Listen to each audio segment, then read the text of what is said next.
Morning business breakfast షోకి స్వాగతం. Asian markets ఈ ఉదయం పాజిటివ్గా ట్రేడ్ అవుతున్నాయి. Last night US markets GDP డేటాను పట్టించుకోకుండా లాభాలతో ముగిశాయి.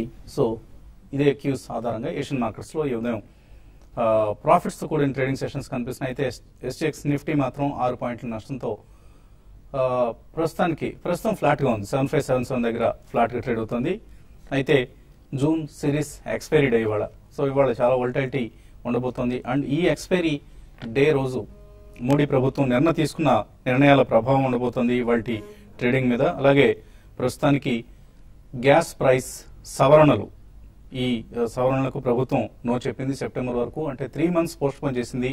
గ్యాస్ ప్రైస్ ఏప్రిల్ 1 నుంచి రంగరాజన్ ఫార్ములా ప్రకారం ఇప్పుడున్న $4.2 per unit నుంచి $8.4 పెరగాల్సింది. అయితే దీనికి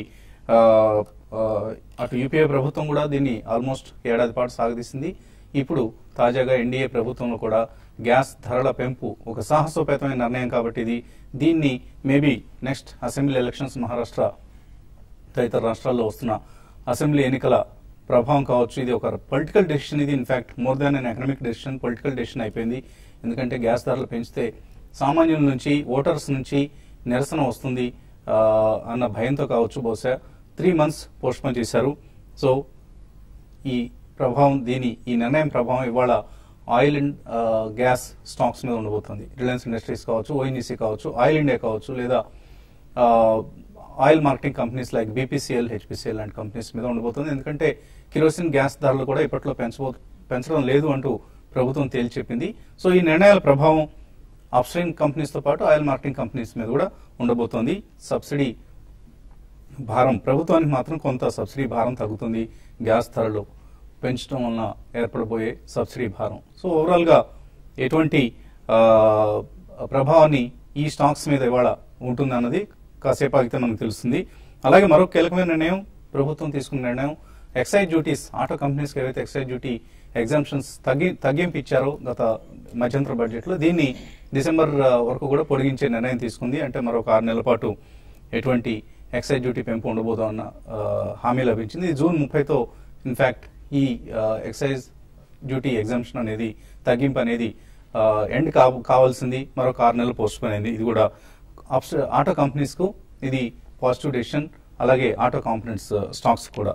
సో 75-20 లెవెల్ మరోసారి టెస్ట్ చేయబోతోంది నిఫ్టీ ఈ సిరీస్ లో. ఇప్పటిదాకా ఈ సిరీస్ లో Nifty 4.6% లాభపడింది.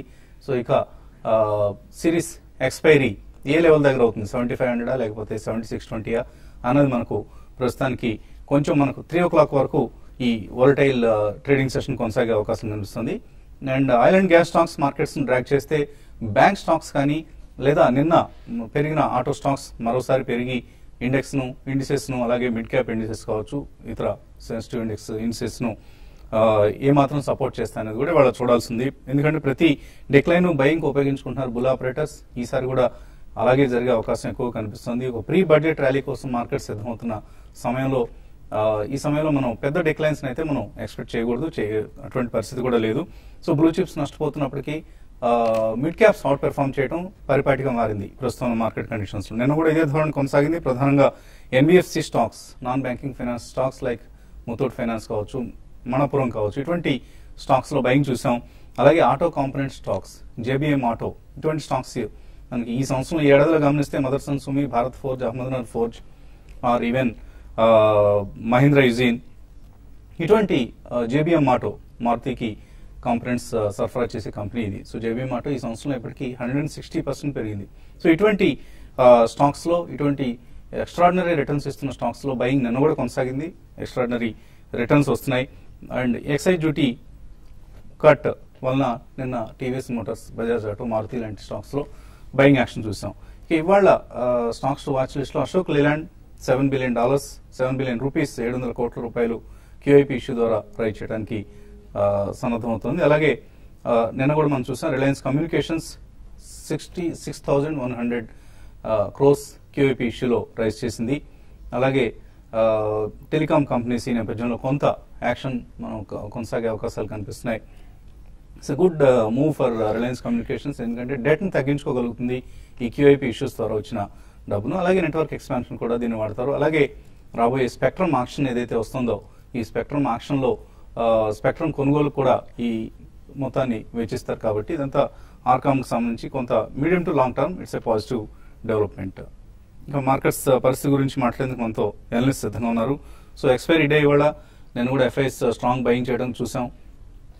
And 55% average role overs అయితే ఇప్పుడు 60%కు పెరిగాయి మార్కెట్ రోల్ ఓవర్స్. సో ఇదంతా దేన్ని ఇండికేట్ చేస్తుంది? జూలై సిరీస్ సంబంధించి ఎటువంటి అంచనాలు మార్కెట్స్ లో కనిపిస్తున్నాయి? ఓవరాల్ గా మీరు చెప్పిన ఇండికేషన్స్ కానీ మార్కెట్ రిపోర్ట్స్ మార్కెట్ యాక్టివిటీ చూస్తుంటే కనుక కొంచెం పాజిటివ్ ఇండికేషన్స్ చూస్తున్నాం. లాస్ట్ కపుల్ ఆఫ్ డేస్ గా చూస్తే కనుక ట్రేడర్స్ షార్ట్ పొజిషన్స్ కట్ చేసుకున్నట్టు, అలాగే పుట్ ఆప్షన్స్ ని క్లోజ్ చేసినట్టు, సో కాల్ ఆప్షన్స్ బై చేసినట్టు, స్లోగా రేపు బడ్జెట్ కి కొంచెం పాజిటివ్ ఎక్స్పెక్టేషన్ తోటి స్లోగా బిల్డప్ కూడా పొజిషన్స్ తీసుకోవడం జరుగుతుంది. సో ఓవరాల్ గా సెంటిమెంట్ కొంచెం పాజిటివ్ గానే మారే అవకాశం ఉంది. మార్కెట్ అయితే షార్ట్ టర్మ్ కరెక్షన్ అయితే ఆగింది, కానీ స్ట్రాంగ్ అప్ ట్రెండ్ కి స్ట్రాంగ్ ఫాలో అప్ బయింగ్ అయితే రావట్లేదు. బట్ ఓవరాల్ గా నిన్న మొన్న చూస్తే కనుక ఓవరాల్ అక్యుములేషన్ ప్యాటర్న్ చూస్తున్నాం, కానీ డిస్ట్రిబ్యూషన్ కనిపించట్లేదు. సో ఓవరాల్ గా పాజిటివ్ గానే కనిపిస్తుంది.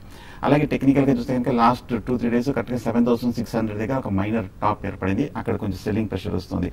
ఇవాళ ఇంకోసారి పరీక్షించే అవకాశం ఉంది. మూడో రోజు ఏ మాత్రం కనుక 7600 పైన బ్రేక్ అయ్యి దానిపైన కనుక నిలబడిందంటే ర్యాలీ 7700, 7800 వరకు కూడా న్యూ హై కూడా టచ్ చేసే అవకాశం కనిపిస్తుంది. బహుశా బడ్జెట్ వచ్చేంత వరకు డౌన్ సైడ్ రిస్క్ ఎంత వరకు ఉంది? డౌన్ సైడ్ రిస్క్ మాక్సిమం 7550 ఇంట్రాడేలో. ఒకవేళ 7550 కింద కనుక కాసేపు ట్రేడింగ్ మటుకు ఇంట్రాడే ట్రేడర్స్ కొంచెం అప్రమత్తంగా ఉండాలి. అప్పుడు కొంచెం అగ్రెసివ్ గా రిస్క్ తీసుకునే వాళ్ళు కొంచెం షార్ట్ పొజిషన్ తీసుకోవచ్చు. బట్ షార్ట్ అయితే ఓవరాల్ గా మంచిది కాదు, ఎందుకంటే షార్ట్ పొజిషన్ తీసుకున్నప్పుడల్లా మార్కెట్ బాగా పడినప్పుడల్లా ఇంట్రాడే స్ట్రాంగ్ రీబౌండ్ వస్తుంది. సో అంటే లోయర్ లెవెల్ లో 7500 దగ్గర స్ట్రాంగ్, ఎస్పెషల్లీ నిఫ్టీలో వీటికంటే కూడా మిడ్ క్యాప్స్ లో యాక్షన్ ఎక్కువగా ఉంది. ఇప్పుడు నిఫ్టీలో ఎవరు ట్రేడ్ చేయట్లేదు. ఈ మధ్యకాలంలో గత కొద్ది వారాలకు చూస్తే నిఫ్టీ ట్రేడ్స్ చాలా తగ్గిపోయాయి. ఎందుకంటే మార్కెట్ చాలా బులిష్ గా ఉన్నప్పుడు, జనరల్ గా మార్కెట్ న్యూ హైస్ లో ఉన్నప్పుడు మిడ్ క్యాప్ స్మాల్ క్యాప్ లో యాక్టివిటీ బాగా ఉంటుంది. మన ఆ మిడ్ క్యాప్ లో ఉన్న యాక్టివిటీ మనం చూసినాము. చాలా మంది ఇన్వెస్టర్స్ కాల్ చేసి ఈ పొజిషన్స్ ప్రాఫిట్ బుక్ చేసుకోవచ్చు అన్నప్పుడు కూడా మనం లాంగ్ పొజిషన్స్ ని కంటిన్యూ చేసుకోండి విత్ స్ట్రిక్ట్ స్టాప్ లాస్ అని చెప్తున్నాము. ఇప్పుడు నిఫ్టీలో కూడా చూస్తే కనుక హై వాల్యూమ్స్ కూడా ఉన్నాయి. టాప్ 10 ట్రేడ్స్ లో చూస్తే కనుక హైయెస్ట్ వాల్యూమ్స్ అని కూడా నిఫ్టీలోనే ఉన్నాయి, కాల్ ఆప్షన్స్ పుట్ ఆప్షన్స్ లో. సో ఒకవేళ లాంగ్ పొజిషన్ ఉంటే కనుక మనం చెప్పినట్టు లాస్ట్ 10 డేస్ గా మేజర్ సపోర్ట్ అయిన 7500 కింద స్టాప్ లాస్ పెట్టి క్లోజింగ్ బేసిస్ మీద లాంగ్ పొజిషన్స్ ని కంటిన్యూ చేసుకోవచ్చు. సో మీరు ఎటువంటి సలహా ఇస్తారు? జూలైకి ఎటువంటి పొజిషన్స్ రోల్ ఓవర్ చేసుకుంటారు? అంటే ఇప్పుడున్న పరిస్థితులు అంటే రోల్ ఓవర్ ప్యాటర్న్ కానీ చూస్తే చాలా వరకు రోల్ ఓవర్స్ బాగా జరిగింది. అయితే ఈ రోజు ఇంకా ఎక్కువ రోల్ ఓవర్స్ జరగడానికి అవకాశం ఉంటుంది. అంటే ఎక్కువ బులిష్ అనేది అంటే బడ్జెట్ దృష్టిలో పెట్టుకొని ఎక్కువ బులిష్ అంటే లాంగ్ పొజిషన్స్ ఎక్కువ తీసుకుంటారు. అయితే కరెంట్ అవర్స్ లో మార్కెట్స్ కొంచెం కన్సాలిడేషన్ లోనే ఉండే అవకాశం ఎక్కువ ఉంది. పెద్దగా అంటే ఎలక్షన్స్ ముందు ఒక ఏదైతే ర్యాలీ వస్తుందో ఆ విధమైన ఎక్స్పెక్టేషన్ తో బడ్జెట్ ముందు కూడా ఒక ర్యాలీ వస్తుందని లాంగ్ పొజిషన్స్ అయితే హెవీగా బిల్డ్ అవుతున్నాయి.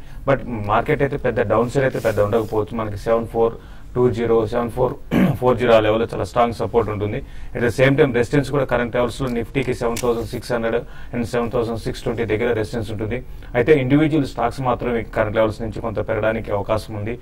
మరీ ముఖ్యంగా మ్యానుఫ్యాక్చరింగ్ సెక్టర్ లో ఒకటి చాలా స్ట్రాంగ్ అప్ ట్రెండ్ రావచ్చు. తర్వాత ఈవెన్ నేను మనకి ఎఫ్ఎం మాటలను బట్టి చూస్తే ఒక హెల్త్ కేర్ సెక్టర్ కూడా చాలా మంచి రాయితీలు రావచ్చు బడ్జెట్ అనే ఉద్దేశంతో హెల్త్ కేర్ స్టాక్స్ కూడా లైక్ అపోలో హాస్పిటల్ లాంటి కూడా లాంగ్ పొజిషన్ అంటే షార్ట్ టర్మ్ కోసం బై చేసుకోమని చెప్తాను. ఈ విధంగా సెక్టర్ స్పెసిఫిక్ యాక్షన్ ఉంటుంది. అంటే ఇండివిజువల్ స్టాక్స్ విషయానికి వస్తే నా ఉద్దేశం ప్రకారం కొన్ని ఫెర్టిలైజర్ స్టాక్స్ కూడా కరెంట్ లెవెల్స్ నుంచి కొంత వీక్ ఉన్నా కూడా మళ్ళీ బడ్జెట్ వరకు పెరగడానికి అవకాశం ఉంటుంది. అయితే ఫెర్టిలైజర్ స్టాక్స్ లో లాంగ్ పొజిషన్ తీసుకోమంటాను. తర్వాత రోల్ ఓవర్స్ విధానంగా గమనిస్తే కొన్ని స్టాక్స్ టాటా గ్లోబల్ బెవరేజెస్ లో చాలా స్ట్రాంగ్ రోల్ ఓవర్స్ జరిగాయి. దాన్ని కూడా నెక్స్ట్ సిరీస్ కి లాంగ్ పొజిషన్ తీసుకోవచ్చు. తర్వాత డిష్ టీవీ ఒకటి మంచి వాల్యూమ్స్ లాస్ట్ కొన్ని రోజులుగా జరుగుతున్నాయి. ఇది కూడా రోల్ ఓవర్స్ కూడా బాగానే జరిగాయి. దీన్ని కూడా లాంగ్ పొజిషన్ నెక్స్ట్ సిరీస్ తీసుకోమని చెప్తాను. ఈ విధంగా ఇండివిజువల్ స్టాక్ ఉంటుంది. తర్వాత ఈ రోజు విషయానికి వస్తే మాత్రం ఈ రోజు కొంచెం ఐడిబిఐ బ్యాంక్ కొంత పెరగడానికి అవకాశం ఉంటుంది. తర్వాత యూనిటెక్ ఒకటి కూడా లాంగ్ పొజిషన్ తీసుకోమని సజెస్ట్ చేస్తాను. యూనిటెక్ కూడా ఈ రోజు ఇంటర్డేలో కొంత పెరగవచ్చు. బట్ హయ్యర్ లెవెల్లో మాత్రం రిలయన్స్ ఒకటి, తర్వాత ఓఎన్జీసీ ఒకటి, రెండు కూడా మనకి బ్యాడ్ న్యూస్ వచ్చింది. అయితే ఈ బ్యాడ్ న్యూస్ వల్ల స్టాక్ చాలా ఈ రోజు హెవీగా పడడానికి కూడా అవకాశం ఉంటుంది. కాబట్టి ఇంటర్డేలో చిన్న ర్యాలీ వచ్చినా కూడా ఈ రెండు స్టాక్స్ లో హైయర్ లెవెల్ సెల్ చేయమంటాను. ఇవి ఫర్దర్ రీసెంట్ గా కొంత పెరగడం కూడా చూసాము. అంటే గ్యాస్ ప్రైస్ హైక్ చేయొచ్చు అనే ఉద్దేశంతో. కాబట్టి ట్రెండ్ రివర్సల్ అనేది ఈ రోజు ఉంటుంది. ఐటీసీ కూడా చూడండి 320 పైన ఉంటే కానీ ఐటీసీ కూడా బై చేసుకోవచ్చు. బట్ ఐటీసీ మాత్రం అంత హైయర్ లెవెల్ సస్టైన్ కాకపోవచ్చు. తక్కువ ప్రాఫిట్స్ కి ఎగ్జిట్ కమ్మని చెప్తాను. బట్ ఓవరాల్ ట్రెండ్ పరంగా చెప్పాలంటే ఈ రోజు చాలా వోల్టాలిటీ ఉంటుంది. లాస్ట్ 1 అవర్ 1.5 అవర్ లోనే మార్కెట్ ఒక ట్రెండ్ అనేది డిసైడ్ అయ్యే ట్రెండ్ అనేది ఉంటుంది. అప్పటి వరకు మాత్రం జిగ్ జాగ్ ట్రేడ్ అయి ఉంటుంది. దాని దృష్టిలో పెట్టుకుని ట్రేడ్ చేసుకోమని చెప్తానండి. కాలర్స్ లైన్ లో ఉన్నారు. యుఎస్ఏ నుంచి Anuradha first caller. Hello hello, ఏంటి కమోడిటీ గోల్డ్ రేట్ ఎలా ఉంటుందండి? గోల్డ్ ప్రస్తుతం 1318 1319 దగ్గర ట్రేడ్ అవుతుందండి. యుఎస్ మార్కెట్ అంటే ఔన్స్ బంగారం. మీరు ఎక్కడ యుఎస్ రేట్ అడుగుతున్నారా, ఇండియా రేట్ అడుగుతున్నారా? నేను ఇండియా రేట్ అండి. ఇండియాలో మనకి ఎప్పుడు తగ్గడానికి అవకాశం ఉంది అనేసి. అంటే కొంత రూపీ ఏదన్నా స్ట్రెంగ్ అయితే తగ్గే అవకాశం ఉందండి. అదర్వైజ్ ప్రస్తుతం యుఎస్ లో ఉన్న అంటే ఇంటర్నేషనల్ ప్రైసెస్ బట్టి చూస్తే ఇప్పట్లో తగ్గే అవకాశం కనపట్లేదు. ఇన్ఫాక్ట్ కొద్దిగా మరికొంత పెరిగే అవకాశం కనిపిస్తోంది. అంటే మీరు చెప్పడం లాస్ట్ ఒక 15 days బ్యాక్ దివాళీకి తగ్గుతుంది అని చెప్పారు కదా. దివాళీ అని అనలేదండి, మామూలుగా కొంత బేరిష్ ఉంది, ప్రస్తుతానికి తగ్గే అవకాశం ఉందని అనుకున్నాం. అది కాస్త ఇరాక్ క్రైసిస్ ఏదైతే క్రూడ్ ప్రైసెస్ పెరుగుతున్నాయి ఇప్పుడు, ఇరాక్ క్రైసిస్ వలన తిరిగి గోల్డ్ ను కొనడం బిగిన్ అయిందండి. సో అందువల్లనే గోల్డ్ ప్రైసెస్ 60 రూపీస్ కూడా వచ్చింది కదా డాలర్, అదే రూపీ కూడా. అవునండి. ఓకే ఓకేనండి, థ్యాంక్ యూ. తర్వాత కాలర్ శ్రీనివాస్ హైదరాబాద్ నుంచి. హలో హలో, అడగండి శ్రీనివాస్. సార్ నమస్కారం, సుందరరాజుతో మాట్లాడండి నేను. అడగండి సార్ సుందరరాజు నమస్కారం అండి. నమస్తే అండి. నాకు జ్యోతి ల్యాబ్ సార్, నేను జ్యోతి ల్యాబ్ సార్, నేను 196 లో బై చేశాను. హలో, జ్యోతి ల్యాబ్ నేను 196 లో బై చేశాను సార్ నేను. ఓకే అండి. షార్ట్ టర్మ్ గా లాంగ్ టర్మ్ కోసం కొన్నారా? యాక్చువల్లీ నేను ఒక 1 year నుంచి హోల్డ్ చేస్తున్నాను సార్. 196 లో కొంటున్నాను, 220 సేల్ చేస్తున్నా, చూస్తున్నాను సార్. యాక్చువల్లీ 178 వచ్చినా సార్ 1 month నుంచి అలానే ఉంటుంది సార్. దాని పొజిషన్ ఏంటి, 160 పోతుందా లేదా ఒట్టువాడికి వస్తుందా రాదా? ఇంకోటి సింటెక్స్ అండి, సింటెక్స్ ఒకటి, దాని ప్రాబ్లం ఏంటి? హలో, సో ఈ ర్యాలీలో అంతగా పార్టిసిపేట్ చేయని స్టాక్ ఇది జ్యోతి ల్యాబ్స్. ఇన్ఫాక్ట్ కరెక్షన్ లో ఉన్న స్టాక్ అండి. మనం లాస్ట్ కరెక్ట్ గా సెప్టెంబర్ లో ర్యాలీ బిగిన్ అయినప్పుడు చూసినప్పుడు మార్కెట్ లో 140 నుంచి 230 వరకు పెరిగి అప్పటి నుంచి మనం జనవరిలో ఈ టాప్ నుంచి తగ్గుతూ వస్తుంది అనమాట. టెక్నికల్ గా కొంచెం వీక్ అనేది, కాకపోతే నా ఉద్దేశం 220 నుంచి 175 180 వరకు పడిన స్టాక్ ఇక్కడ మేజర్ లాంగ్ టర్మ్ సపోర్ట్ ఉంది కాబట్టి ఇన్నాళ్ళు వెయిట్ చేశారు. ఇక్కడ నుంచి రీబౌండ్ అయ్యే అవకాశం ఉంది. సో బట్ ఓవరాల్ గా ఈ ర్యాలీలో కొంచెం అండర్ పెర్ఫార్మ్ చేస్తుంది కాబట్టి నా ఉద్దేశం ఏమాత్రం ర్యాలీ వచ్చి ఇంచుమించు మీరు ప్రైస్ దగ్గర కొంచెం తక్కువగా ఉంది, ఏమాత్రం 220 అలా రీసెంట్ హై టెస్ట్ చేసినట్టే కనుక కొంచెం హై రేట్ లో ప్రాఫిట్ బుక్ చేసి కొంచెం అండర్ పెర్ఫార్మ్ చేసిన స్టాక్ ని ఎగ్జిట్ అవ్వచ్చు. సింటెక్స్ కూడా ప్రస్తుతానికి బులిష్ గానే కనిపిస్తుంది. ఇన్ఫాక్ట్ 30 రూపాయల నుంచి 100 రూపాయల వరకు పెరిగి లాస్ట్ 1 month గా కొంచెం వాలటిలిటీ ఉంది. అలాగే లాస్ట్ 2 months కూడా రీబౌండ్ అవుతుంది. నా ఉద్దేశం సింటెక్స్ కూడా పెరిగి కొంచెం ఒక 110 120 వస్తే కనుక ప్రాఫిట్ బుక్ చేసి ఎగ్జిట్ అవ్వచ్చు. ఓకే. తర్వాత కాలర్ లైన్ ఉన్నారు విజయనగరం నుంచి చంద్రశేఖర్. హలో నమస్తే అండి, అడగండి. సరే, సన్ఫార్మ్ 600 లోని ఎస్ బ్యాంక్ 550 లో హోల్డింగ్ ఉన్నాయండి. అది ఇంకోటి యాడ్ చేసుకుందాం అనుకుంటున్నాను. ఫర్దర్ గా ఏ విధంగా ఉంటుంది? నెక్స్ట్ ఇంకోటి ఏంటంటే TV5 మనీ బిజినెస్ ఛానల్ అనేసి స్టార్ట్ చేస్తున్నారు కదండి. అవునండి. అది ఎప్పుడు స్టార్ట్ చేస్తారు అనేది చెప్పగలరా అండి? కొంచెం డిలే అవుతుందండి. TV5 మనీ లాంచ్ చేయటం మనకి ప్రస్తుతం ఉన్న ఎకనామిక్ క్రైసిస్ వల్ల మా ప్లాన్స్ కూడా కొద్దిగా ఎఫెక్ట్ అయ్యాయి. బట్ తప్పకుండా ఛానల్ లాంచ్ చేయడం అనేది జరుగుతుంది. ఇంకొంత కాలం మీరు వెయిట్ చేయాల్సిన పరిస్థితి కనిపిస్తుంది ప్రస్తుతానికి. ఎప్పుడు అన్నది మనం రాబోయే రోజుల్లో తెలియజేస్తాం. Sun pharma and yes bank పరిస్థితి రెండు కూడా మంచి చాలా స్ట్రాంగ్ కంపెనీస్ మీరు సెలెక్ట్ చేసుకున్నారండి. మీరు ఆల్రెడీ కొంత యాడ్ చేసుకోవాలనుకుంటే మాత్రం డెఫినెట్ గా మీరు 2 స్టాక్స్ లో కూడా యాడ్ చేసుకోవచ్చు. ఫండమెంటల్లీ చాలా స్ట్రాంగ్ ఉన్న కౌంటర్స్. అయితే డీప్ కరెక్షన్ వచ్చినప్పుడు మాత్రం మీరు యాడ్ చేసుకోండి. సన్ ఫార్మా విషయానికి వస్తే ఈవెన్ ఫార్మా స్టాక్స్ లో కొంచెం కరెక్షన్ ఉన్నా కూడా న్యూ హైస్ కి రావడం చూస్తున్నాం. ఇంకా ఫర్దర్ గా పెరిగే అవకాశం ఉంది. చిన్న కరెక్షన్స్ లో మాత్రం యాడ్ చేసుకోమంటాను. బట్ ఎస్ బ్యాంక్ మాత్రం కొంచెం రీసెంట్ గా బాగా పెరగడం చూసామండి ఎస్ బ్యాంక్. అయితే కొంచెం ఈ ఇన్ఫ్లేషన్ తర్వాత మాన్సూన్ బాగుండకపోవడం మీద కొంచెం బ్యాంకింగ్ స్టాక్స్ మీద కొంత నెగిటివ్ ఉంటుంది. బట్ ఏదైనా కూడా ఒక కరెక్షన్స్ లో మీరు రెండిట్లో కూడా లాంగ్ పొజిషన్స్ బిల్డ్ చేసుకోమని చెప్తానండి. మరిన్ని కాల్స్ తీసుకోబోయే ముందు కాసేపు ప్రకటన.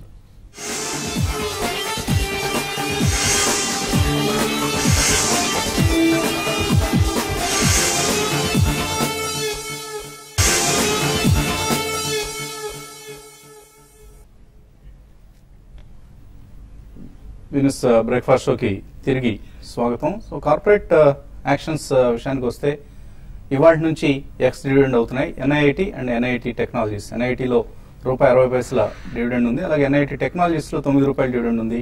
ఈ 2 స్టాక్స్ కూడా ఇవాళ బిఎస్సిలో ఎక్స్ డివిడెండ్ పద్ధతిలో ట్రేడ్ కాబోతున్నాయి. అలాగే రేపు Vimta labs ₹2 dividend, blue star Infotech, Zuari global and smart link network systems ఇవి ఎక్స్ డివిడెండ్ కాబోతున్నాయి. ఇటువంటి కూడా గమనిస్తూ ఉండాలి. సో దట్ ఏంటంటే మనకు ఒక్కొక్కసారి ప్రైస్ తగ్గినట్లు కనిపిస్తుంది.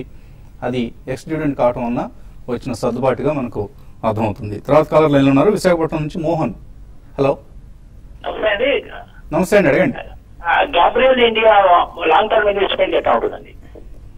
గ్యాబ్రియల్ ఇండియా గ్యాబ్రియల్ ఇండియా అయితే చాలా స్ట్రాంగ్ ఫండమెంటల్ ఉన్న కౌంటర్ అండి. రీసెంట్ గా చూస్తే మనకి 28 లెవెల్స్ నుంచి చాలా స్ట్రాంగ్ అప్ ట్రెండ్ చూసాము. ఇది ఆటో యాన్సిలరీ స్టాక్ అండి, ఓల్డ్ లో పీఈతో ట్రేడ్ అవుతుంది. అయితే గ్రోత్ అనేది నెక్స్ట్ 1.5 ఇయర్ కూడా బాగా పెరిగే అవకాశం ఉంది. తర్వాత మనం నిన్న తీసుకున్న డెసిషన్ ఏంటంటే ఈ ఆటో కంపెనీస్ కి డిసెంబర్ వరకు ఎక్స్టెండ్ చేయడం అనేది చాలా పాజిటివ్ అంశం. దాన్ని ఆధారంగా చేసుకుని ఇటు ఆటో యాన్సిలరీ స్టాక్స్ కూడా బాగా పెరగడానికి అవకాశం ఉంటుంది. కాబట్టి మీరు హోల్డ్ చేసుకోండి. ఎవరి డిప్ లో కూడా కరెక్షన్ కూడా బై చేసుకోవచ్చు. 85 to 90 రూపీస్ దాకా పెరగడానికి అవకాశం ఉందండి. తర్వాత కాలర్ తెనాలి నుంచి జయంత్ బాబు. హలో హలో గుడ్ మార్నింగ్ అండి. గుడ్ మార్నింగ్, అడగండి. సార్ ఎన్ఆర్బి బేరింగ్స్ 84 రూపీస్ లో తీసుకున్నాను. గుడ్ మార్నింగ్ అండి. ఎన్ఆర్బి బేరింగ్స్ 84 లో తీస్తున్నారు? అవును సార్. ఓకే, అది ఏంటి సార్, ఏం చేయాలి ఎన్ఆర్బి బేరింగ్స్ పరిస్థితి? ఎన్ఆర్బి బేరింగ్ చూస్తే కనుక స్ట్రాంగ్ గా పెరిగిందంటే హిస్టరీ చూస్తే కనుక ఏడాది 30 రూపాయల నుంచి 95 రూపాయలు 100 రూపాయల దాకా పెరగడం జరిగింది. కానీ 100 రూపీస్ దగ్గర మేజర్ సైకలాజికల్ రెసిస్టెన్స్ కాబట్టి అక్కడ కొంచెం సెల్లింగ్ ప్రెషర్ ప్రాఫిట్ బుకింగ్ తోటి తగ్గడం జరుగుతుంది. కానీ లాస్ట్ 2-3 రోజులు చూస్తే కనుక 78 రూపీస్ నుంచి 92 వరకు బాగా అనూహ్యంగా స్ట్రాంగ్ గా పికప్ కూడా అయింది. ఓవరాల్ గా స్ట్రెంత్ ఉన్న కంపెనీ. కాకపోతే టెక్నికల్ గా 100 రూపీస్ బ్రేక్అవుట్ అయిందంటే మటుకు ఎన్ఆర్బి బేరింగ్ కొంచెం ఫర్దర్ బులిష్ ట్రెండ్ వచ్చే అవకాశం ఉంది. కాబట్టి మీరు టైమింగ్ కొంచెం హై రేట్ బాగా రన్అప్ వచ్చిన తర్వాత హై రేట్ తీసుకున్నారు కాబట్టి కొంచెం మీరు ఓపిక్ గా వెయిట్ చేయాలి. ఫండమెంటల్ గా టెక్నికల్ గా బులిష్ గా హోల్డ్ చేయండి. కానీ 75 కింద మటుకు 1 or 2 days క్లోజ్ అవుతాయి. కొంచెం షార్ట్ టర్మ్ కరెక్షన్ కి ఎక్స్పెక్ట్ చేయొచ్చు. హోల్డ్ చేయండి. ఎన్ఆర్బి బేరింగ్స్ 84 లో కొన్నారు. మేబీ ఒక 6 months to 1 year హోల్డ్ చేస్తే మీకు బెటర్ ప్రాఫిట్స్ వచ్చే అవకాశం. మూర్తి విజయవాడ తర్వాత కదా. హలో నమస్తే అండి. టాటా మెటాలిక్స్ 79లోను అలాగే కళ్యాణ్ స్టీల్ 105లోను ఉన్నాయండి. నేను లాంగ్ టర్మ్ కోసం వీటిని వచ్చి పెట్టుకోవచ్చా? So steel outlook next year నుంచి ఇంప్రూవ్ అవుతుంది అంటున్నారు. కొద్దిగా షార్ట్ టర్మ్ వీక్నెస్ కనిపిస్తుంది. అవును, షార్ట్ టర్మ్ వీక్నెస్ అంటే డ్యూ టు మాన్సూన్ అని చెప్పొచ్చు. మాన్సూన్ లో కొంచెం డిమాండ్ అనేది కొంచెం తక్కువ ఉంటుంది. దీని ప్లస్ ఓవరాల్ ట్రెండ్ అనేది ఇప్పుడిప్పుడే ఎకానమీ అనేది పుంజుకోవడానికి అవకాశం ఉంటుంది. కాబట్టి నెక్స్ట్ ఇయర్ నుంచి కొంచెం స్టీల్ డిమాండ్ అనేది పెరగడానికి అవకాశం ఉంది. బట్ ఏదైతే పాజిటివ్ న్యూస్ వస్తున్నాయో అవి కూడా ఏంటంటే లైక్ చైనా నుంచి మనకి పాజిటివ్ న్యూస్ వస్తున్నాయో అది కూడా ఏంటంటే ఇమీడియట్ గా ఎఫెక్ట్ ఉండకపోవచ్చు. బట్ ఓవరాల్ ట్రెండ్ పరంగా చెప్పాలంటే మీరు కళ్యాణి స్టీల్ మీరు హోల్డ్ చేసుకోనండి. మీరు రెండు కూడా లాంగ్ టర్మ్ కోసం మీరు సెలెక్ట్ చేసుకున్న Tata metallics and Kalyan steel రెండు కూడా లాంగ్ టర్మ్ కోసం మీరు హోల్డ్ చేసుకోమంటాను. కరెంట్ అవర్స్ లో మీరు ఈ రెండు కూడా మీరు ఆల్రెడీ ఉంటే మాత్రం హోల్డ్ చేయండి. లేదంటే మాత్రం ఒక చిన్న కరెక్షన్స్ లో మీరు రెండు స్టాక్స్ కూడా మీరు లాంగ్ టర్మ్ కోసం హోల్డ్ చేయమని చెప్తారు. లాస్ట్ కాలర్ లైన్ ఉన్నారు మురళి భీమవరం నుంచి. హలో నమస్తే అండి. నమస్తే అండి, అడగండి.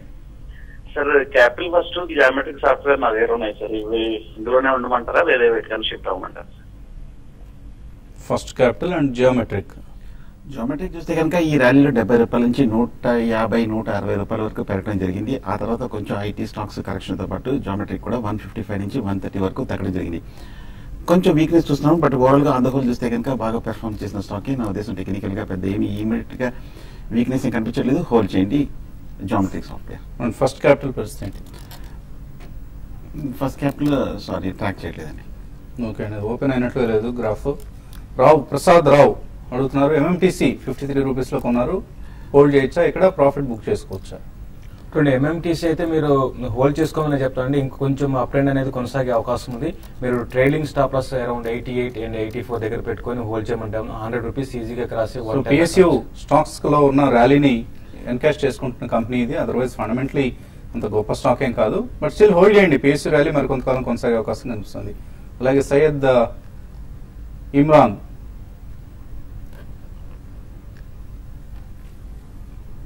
ఓకే. సో పొరపాటున మెయిల్ బాక్స్ క్లోజ్ అయింది, క్షమించాలి. సో మేబీ జూలైకి ఎటువంటి ఆప్టమిస్టిక్ వ్యూతో ఎక్కువగా కనిపిస్తున్నారు. ప్రీ బడ్జెట్ ర్యాలీని ఎక్స్పెక్ట్ చేస్తున్నారు. సో ఎటువంటి షేర్లను కొనుక్కోవచ్చు? ఎటువంటి షేర్స్ ను జూలై సిరీస్ సంబంధించి ఆప్టమిస్టిక్ ఉన్నారు మీరు పర్సనల్ గా? లాస్ట్ 2-3 days చూస్తే కనుక నేను ఉద్దేశంలో కొంచెం సెక్టర్ వైజ్ చూస్తే కనుక సిమెంట్ చాలా స్ట్రాంగ్ గా ఉంది. ఏసీసీ అలాగే అల్ట్రాటెక్, అంబుజా ఈ మూడు కొంచెం కన్సాలిడేషన్ అయ్యి నేను టెక్నికల్ గా రివర్స్ లో వచ్చింది. షార్ట్ టర్మ్ కోసం అలాగే ముఖ్యంగా ఫ్యూచర్స్ లో కనుక నా ఉద్దేశం ఈ లెవెల్లో బై పొజిషన్ తీసుకోవచ్చు. స్ట్రిక్ట్ గా స్టాప్ లాస్ పెట్టి హోల్డ్ చేయొచ్చు. అలాగే ఇందాక ఒక ఇన్వెస్టర్ ఫస్ట్ క్యాపిటల్ అన్నారు. నాకు క్యాపిటల్ ఫస్ట్ కనిపిస్తుంది. క్యాపిటల్ ఫస్ట్ అయితే టెక్నికల్ గా 230 రూపీస్ దగ్గర రెసిస్టెన్స్ కనిపిస్తుంది. 230 బ్రేక్అవుట్ ఏంటంటే అప్ ట్రెండ్. ఎందుకంటే స్ట్రాంగ్ గా ఉంది కంపెనీ. ఓవరాల్ గా ఫైనాన్స్ కానీ చూస్తే కనుక ఈ మిడ్ క్యాప్ స్టాక్స్ అని కూడా కొంచెం ఓవరాల్ గా అవుట్ పర్ఫార్మ్ చేసిన స్టాక్స్ కరెక్ట్ గా 125 నుంచి 225, 230 వరకు పెరిగిన స్టాక్. 200 కింద మటుకు బ్రేక్ డౌన్ అవుతే మటుకు షార్ట్ టర్మ్ కరెక్షన్ ఎక్స్పెక్ట్ చేయొచ్చు. ఎన్బిసిసి షార్ట్ టర్మ్ కోసం ఎలా ఉంటుందని అడుగుతున్నారు సయ్యద్ ఇమ్రాన్. షార్ట్ టర్మ్ కోసం కొంచెం పాజిటివ్ గానే ఉందండి. 280 నుంచి కరెక్ట్ గా 320 వరకు ఈ ర్యాలీలో పెరిగింది. ఇన్ఫాక్ట్ మార్కెట్ లో కరెక్షన్ వచ్చేప్పటికీ ఎన్బిసిసిలో ఏ మాత్రం కొంచెం కరెక్షన్ రావట్లేదు. ప్రతి లెవెల్లోనూ బై వస్తుంది. హోల్డ్ చేయండి, బులిష్ గానే ఉంది.